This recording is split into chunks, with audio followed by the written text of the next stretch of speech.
بسم اللہ الرحمن الرحیم۔ آپ صلی اللہ علیہ وسلم ساری رات قیام میں گزارتے تھے، حتیٰ کہ نبی کریم صلی اللہ علیہ وسلم پاؤں مبارک سوجن ہو جاتی تھی۔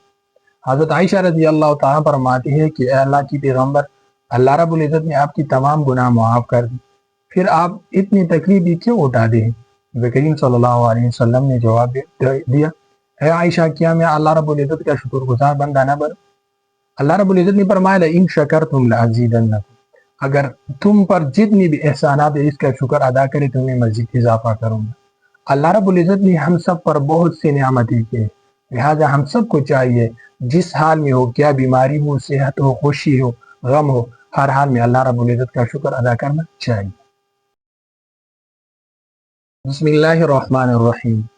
آپ صلی اللہ علیہ وسلم ساری رات قیام میں گزارتے تھے، حتیٰ کہ نبی کریم صلی اللہ علیہ وسلم پاؤں مبارک سوجن ہو جاتی تھی۔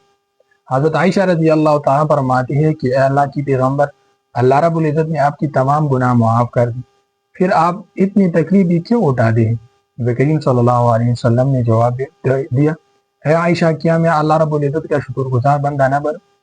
اللہ رب العزت نے فرمایا لئن شکرتم لازیدنکم، اگر تم پر جتنی بھی احسانات ہے اس کا شکر ادا کرے تو میں مزید اضافہ کروں گا۔